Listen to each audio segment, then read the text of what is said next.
that, Dior? Very good, Sergeant Ferret. My design, but Dior inspired. Myrtle Dunnage. Tilly, You grew up. you got old. Sad, but true.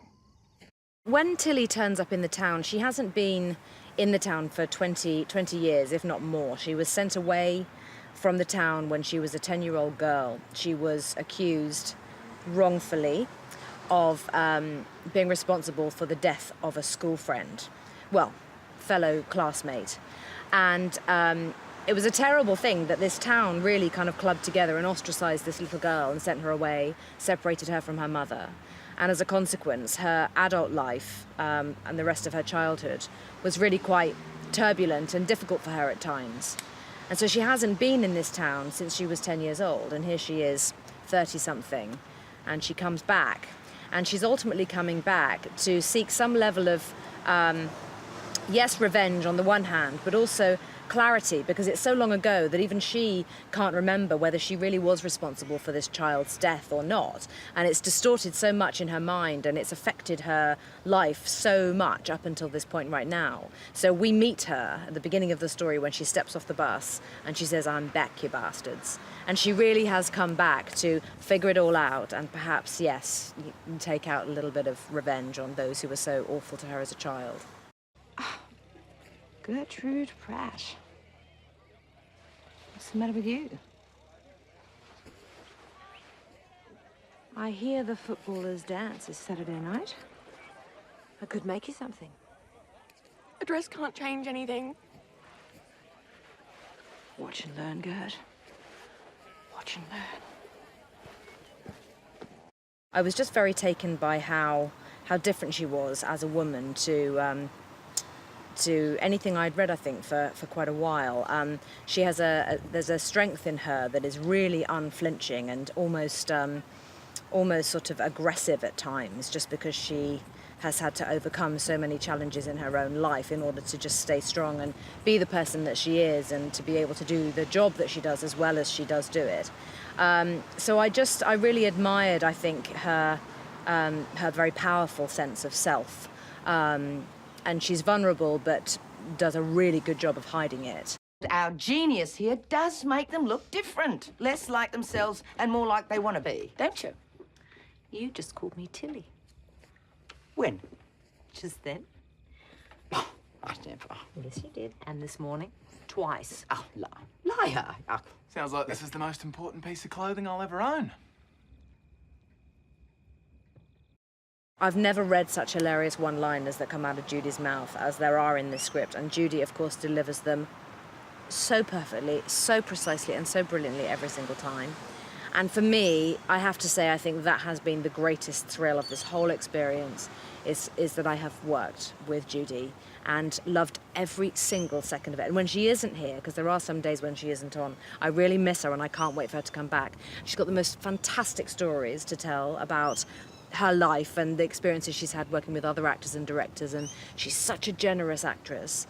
And I can honestly say we've just gotten along just great, and the mother-daughter relationship that we've been trying to create together, I think we're both hoping will have lots of really nice levels to it. You know, it isn't just antagonistic and, you know, crushing one-liners from Judy and sort of slightly somber responses from Tilly. You know, it is a very loving relationship. These women were pulled apart when Tilly was a child, and that, as a consequence, sent the mother mad and sent Tilly into a colossal depression for the majority of her life, from which she has now emerged, because these two women come back together and really do love and need each other, actually. I think we should run away together, Till. What? Yeah. You and me. Forget all about Dungatar. Leave them to themselves and fate. You can't just ask someone to run away with you at a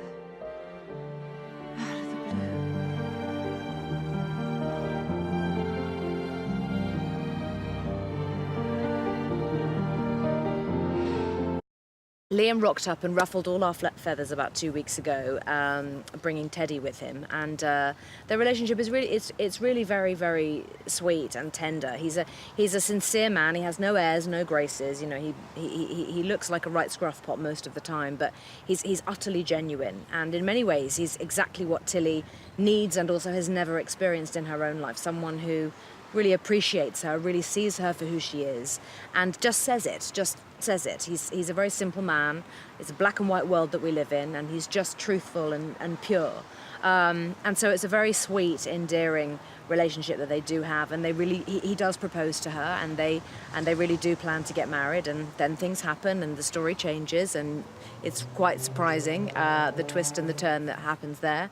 But it's a really, really lovely relationship that the two of them have. How those eyes could flash at you. How those eyes could.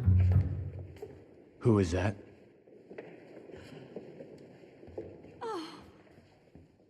Stunning. This incredible colour, you know, beautiful fabrics that Tilly brings from France. They're endlessly being delivered in tea chests into this town, and it really does something very, very striking to the visual image of the story. You know, they go from looking sort of pale and a bit tea-stained to looking like they're all walking down a red carpet. I mean, it's really quite striking. The only sewing I could do was, you know, kids' name tape labels in the back of their school uniforms or on bloody socks or things like that, you know, and mending the odd cushion. So, I mean, I always like the idea that one day I will be able to really sew really, really well.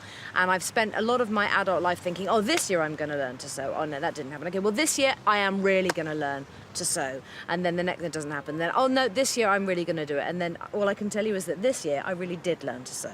I was fortunate enough to be supplied with the Singer sewing machine that we do use in the film.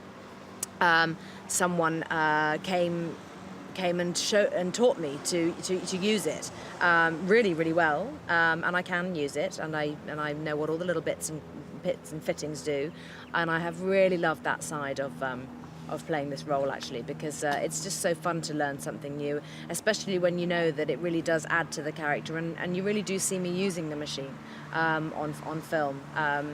And it's been great. But no, it was I spent a good month, really, pretty much every day learning how to use it.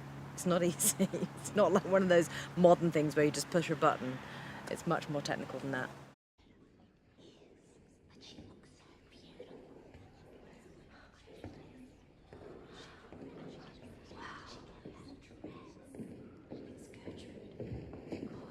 Could you please play a love song?